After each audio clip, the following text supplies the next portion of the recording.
অসমবাসী ৰাইজে ঘৰে প্ৰতি গাই প্ৰতি একোখনকৈ হেংদাং ৰখাৰ ব্যৱস্থা কৰক। প্ৰতিজন অসমবাসী ৰাইজে ঘৰত একোখনকৈ হেংদাং ৰখাৰ ব্যৱস্থা কৰক।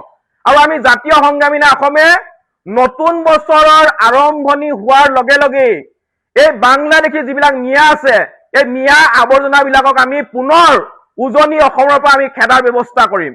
গতিকে নতুন বছৰৰ সোমোৱাৰ আগতে যিসকল বাংলাদেশী মিয়াই উজনি অসমত দপদপাই আছে, টিঘিল ঘিলনি মাৰি আছে, সকলোখিনি বাংলাদেশী মিয়াই তালি টোপোলা বান্ধি নতুন বছৰ আৰম্ভ হোৱাৰ আগতে উজনি অসম ত্যাগ কৰক। অন্যথা আমাৰ সন্মুখত পৰিলে কিন্তু অৱস্থা বেয়া হ'ব। কোনো কাৰণতে উজনি অসমত বাংলাদেশী মিয়াৰ আমি দপদপনি সহ্য নকৰো। আৰু দ্বিতীয়তে, শেহতীয়াকৈ অসমৰ মুখ্যমন্ত্ৰী মহোদয়ে বনাঞ্চলৰ মাটি, সত্ৰৰ মাটি, নামঘৰৰ মাটি অবৈধ সন্দেহযুক্ত নাগৰিকৰ পৰা উদ্ধাৰ কৰা যি অভিযান আৰম্ভ কৰিছে, তাক আমি সম্পূৰ্ণৰূপে সমৰ্থন আগবঢ়াইছো। আৰু মুখ্যমন্ত্ৰী মহোদয়ে বাংলাদেশী মিয়াৰ আগ্ৰাসন ৰোধ কৰাৰ কাৰণে যি পদক্ষেপ লৈছে, তাক আমি সমৰ্থন জনাইছো। আৰু মুখ্যমন্ত্ৰীয়ে কঠোৰতকৈ কঠোৰভাৱে এই বাংলাদেশী মিয়াৰ আগ্ৰাসন ৰোধ কৰিবৰ কাৰণে ব্যৱস্থা গ্ৰহণ কৰক।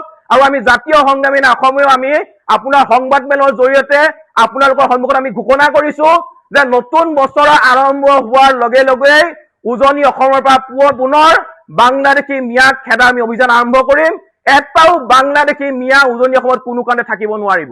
যোৱা দুদিনৰ আগতে বাংলাদেশত এজন হিন্দু যুৱকক জীৱনতে জ্বলাই দিয়াৰ যিটো ঘটনা, এই ঘটনাটোৰ পৰা আমি বহুত কথা ভাবিবলৈ বাধ্য হৈছো। আৰু ইয়াৰ লগতে আমি এইকেইদিন দেখা পাইছো যে বাংলাদেশত সঘনাই ভাৰত বিৰোধী শ্লোগান দিয়া আৰম্ভ কৰিছে। আৰু আটাইতকৈ ডাঙৰ কথাটো হ'ল যে অসমকে ধৰি উত্তৰ পূবৰ আটাইকেইখন ৰাজ্যক বাংলাদেশৰ লগত চামিল কৰিবৰ কাৰণে হুংকাৰ প্ৰদান কৰিছে। আৰু ইয়াৰ ওপৰত এক গভীৰ ষড়যন্ত্ৰ চলিছে। ই সমগ্ৰ অসমীয়া জাতিটোৰ কাৰণে এক ভৱিষ্যতৰ ভয়াৱহ ইংগিত বহন কৰিছে। এটা কথাটো হ'ল, যদি ভাৰতে বাংলাদেশক সহায় নকৰিলেহেঁতেন তেতিয়াহ'লে বাংলাদেশ জন্মই নহলহেঁতেন।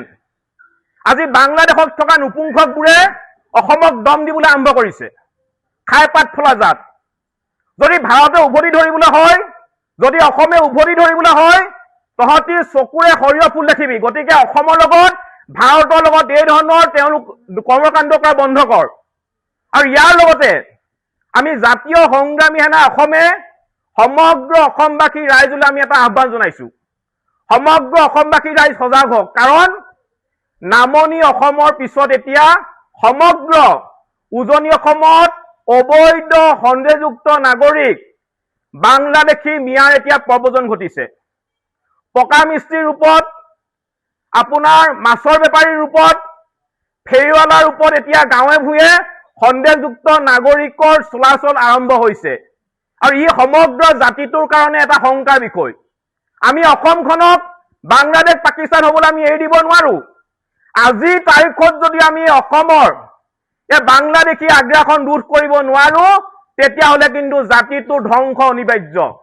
আৰু এই বাংলাদেশী মিয়াবোৰ হৈছে অসম আৰু অসমীয়া জাতিটোৰ কাৰণে শ্ল' পয়জন।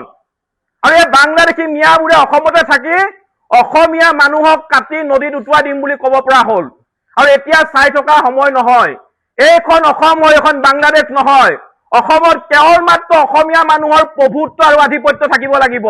ইয়াত বাংলাদেশী মিয়াৰো এটাৰো দম ভালি আমি সহ্য নকৰো। গতিকে সমগ্ৰ অসমবাসী ৰাইজক আমি সজাগ হ'বলৈ আহ্বান জনাইছো। আৰু এটা আমি কথা ক'বলৈ বিচাৰিছো যে আজিৰ তাৰিখৰ পৰা সমগ্ৰ অসমবাসী ৰাইজে গাঁৱৰ মূৰত চকু দিয়ক। যদি গাঁৱত কেনেবাকৈ সন্দেহযুক্ত অচিনাকি মানুহ দেখা পায়, সকলোৱে খেদা আৰম্ভ কৰক।